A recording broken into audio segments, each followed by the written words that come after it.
Bill O'Reilly with us now. 18 number one best-selling books in his Killing series. The latest, which I have a copy of here in studio in my bookshelf, Killing the Witches, the Horror of Salem, Massachusetts. You can also go to BillO'Reilly.com for the No Spin News. Bill, good to talk to you again. You know, I'm on TV with you guys now, right? I mean, I'm all dressed up. I had to get makeup in here just for you guys. I want to give you a compliment before we start. Last time I was on, we talked a little bit about Killing the Witches, and it spiked up on Amazon about 200 points. It was, early in the distribution of the book. So far, it sold 250,000 copies in 2 months, which in this day and age, when reading is down because of the internet, because of the cell phone. So you guys have some clout out there. I'm happy to be back. Killing the Witches is going to be very viable as a Christmas gift. So I hope everybody just takes a look. Absolutely. And I think it's a fascinating part of history. And so people should check it out. And Bill, I wanted to get you to weigh in, if I could, on something we were just talking about before. And it's, do you see a big problem here unfolding for Biden and the Democrats going into this election year, where on the one hand, they've got this radical left, pro-Hamas, pro-Palestinian stuff going on campus mostly, but some stuff in the media and these, but they also want to not be seen as betraying Jewish American Democrat voters. And it feels like right now Biden can't make both groups happy. Is this a big issue? How do you think it plays out? Well, it's a cumulative effect on Biden. So there's a new Harris poll shows Trump beating Biden pretty handily, particularly when RFK is polled in the three-way race. So Biden is in a position now where his economic policies are hurting everybody, in the sense that the average American household now spends $12,000 more in essentials than it did the last year of Trump.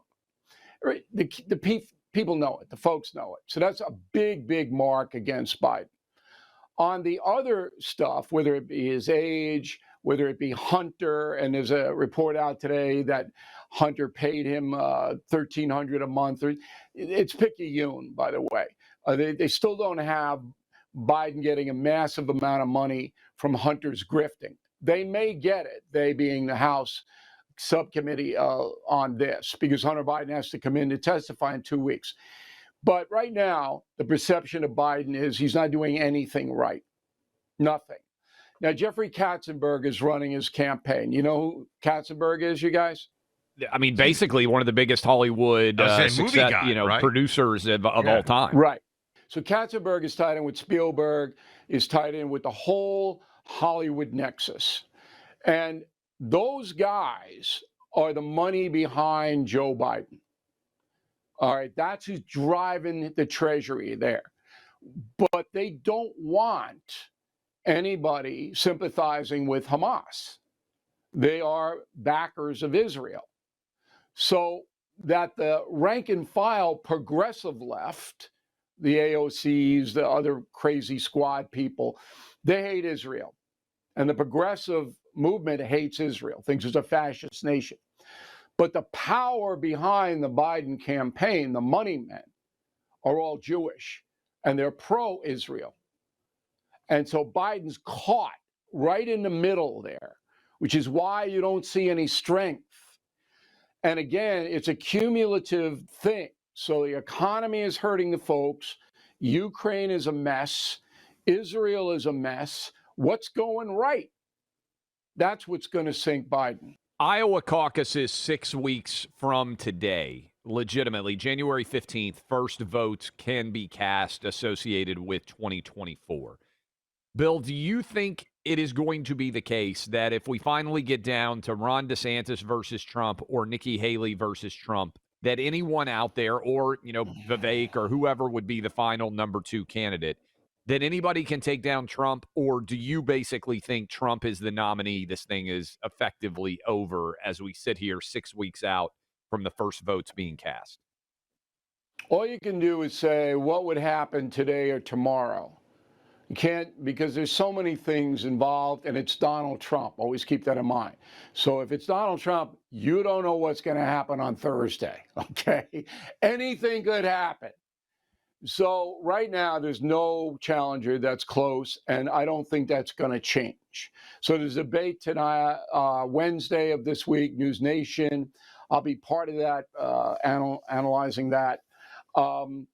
And Nikki Haley has emerged as the strength now against Trump, but he's still beating her 3-4 to 1. Trump would be wise to put her on the number 2 and announce that early. That would moderate Trump's position, particularly with women. And he needs, so I don't know if the Trump campaign or the former president himself knows you've got to get more than the MAGA people in a general election. You have to. Puts Haley on the 2, which he would take. That really strengthens him. DeSantis, I think, helped himself a little bit last week with the debate against Newsom, and I write about that on BillO'Reilly.com. Newsom was so appalling that it made DeSantis look. DeSantis didn't have to do anything. He just said, I'm going to let Newsom have my time. That's what he should have just done. You take it. That's how bad Newsom was. Okay? And so DeSantis helped himself a little, but he's not going to win Iowa. And if he doesn't win Iowa, it's over for DeSantis. So the last person standing is Nikki Haley. Trump should co-opt her, take her off the board, and that would mean the Republicans would be a lot stronger going into next year. Speaking of Bill O'Reilly, Killing the Witches, the latest in the Killing series. And Bill, people are thinking about gifts for the holidays. You know, people have heard of Salem witch trial before. We've talked to you a little bit about it here on the show. What's new that people will get from the book? Either in terms of perspective or just historical information, because I know it's selling like crazy, but why is it selling like crazy? Because there's 3 elements to the book. There's the appalling thing that happened in 1692, all right, which people have heard about, but they don't really know how bad it was. All right, so we lay it out very vividly. But we begin with the Mayflower. Everybody thinks the Mayflower was the Love Boat, that it was Carnival Cruise Lines. Hey, Mayflower. No, it was horrendous. And the fact that these 100 people made it here, and then they all went nuts, and some of them migrated up to Salem, and then that happened. But the real crux of the book is we have freedom of religion because of the Salem witch trials. There's no freedom of religion back in 1692. You did what the Puritan ministers told you to do, or you were in the rack or had a noose around your neck. Benjamin Franklin picked that up as a teenager in Boston, took it to the convention. People don't know that our freedoms today, a lot of them come from the Salem witch trials. And then there's what's going on today, the witch trials today.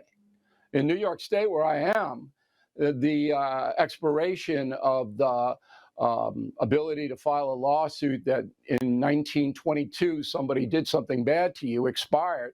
4,000 cases. Lawyers are advertising on television. You know, okay, tell me.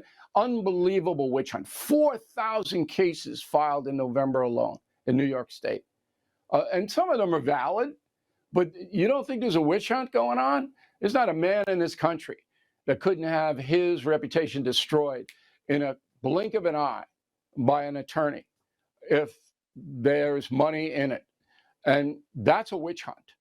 And it is so powerful that it's inhibited people on cable news in particular from saying anything. They're scared to death. And so the witch hunt today, no due process, the media just slams the headline, you're through. That ties into what happened in Salem. There's no difference other than the rope. You and me are on the side of truth, justice, and the American way in believing that Joe Biden's not going to be the nominee. Oh, not again. Every time you come on, I just want us to, Nonsense.